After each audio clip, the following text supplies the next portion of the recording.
দেশ ও জনগণের কাছে দেয়া প্রতিশ্রুতি শুধু রাজনৈতিক নয়, বরং তা জনগণের সঙ্গে করা চুক্তি। কথা জানিয়ে প্রধানমন্ত্রী তারেক রহমান বলেছেন, নির্বাচনী ইশতেহার এবং স্বাক্ষরিত জুলাই সনদ প্রতিটি অক্ষরে অক্ষরে বাস্তবায়ন করবে বর্তমান সরকার।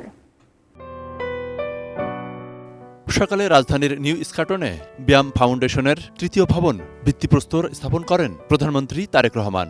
দোয়া করা হয় প্রতিষ্ঠানটির কার্যক্রমের সফলতা কামনা করে। এ সময় ব্যায়াম কর্মকর্তারা প্রধানমন্ত্রীকে নতুন ভবন সম্পর্কে অবহিত করেন। পরে এ উপলক্ষে আয়োজিত এক অনুষ্ঠানে প্রধান অতিথির বক্তব্যে প্রধানমন্ত্রী তারেক রহমান বলেন, স্বচ্ছতা, পেশাদারিত্ব, দক্ষতা এবং নৈতিকতার উপর দেশের উন্নয়ন এবং জনগণের ভাগ্য নির্ভর করছে। এক্ষেত্রে বর্তমান সরকার মেধা ও আত্মনির্ভর, দক্ষ এবং দায়িত্বশীল মানব সম্পদ গড়ে তুলতে বদ্ধপরিকর। একটি বার্তা দিতে চাই, এবং তা হলো দেশ এবং জনগণের কাছে আমাদের যেই প্রতিশ্রুতি দিয়ে এসেছি আমরা, এসব স্রেফ রাজনৈতিক প্রতিশ্রুতি নয়, বরং জনগণের সঙ্গে করা আমাদের চুক্তি। জনগণ আমাদের ইশতেহারের পক্ষে রায় দিয়েছে। সুতরাং বর্তমান গণতান্ত্রিক সরকার নির্বাচনী ইশতেহার এবং জনগণের সামনে স্বাক্ষরিত জুলাই সনদের প্রতিটি দফা, প্রতিটি অঙ্গীকার অক্ষরে অক্ষরে বাস্তবায়ন করতে সরকার বদ্ধপরিকর।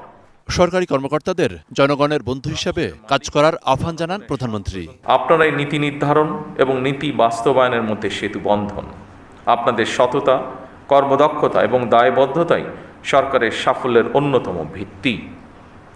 আপনাদের প্রতি আমার আহ্বান, নিজেদেরকে শুধু প্রশাসনিক কর্মকর্তা হিসেবে নয়, বরং জনগণের সেবক এবং বন্ধু হিসাবে ভাবুন।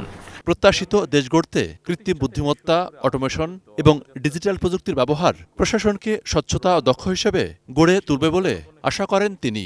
আপনাদের দায়িত্ব স্রেফ প্রশাসনিক নয়, বরং অত্যন্ত গুরুত্বপূর্ণ নৈতিক এবং সাংবিধানিক দায়িত্ব। সুতরাং বৈশ্বিক প্রতিযোগিতায় টিকে থাকতে হলে জনপ্রশাসনের কর্মকর্তাদেরকেও সময়ের সঙ্গে মোকাবেলায় নিজেদেরকে প্রস্তুত রাখা অত্যন্ত প্রয়োজন।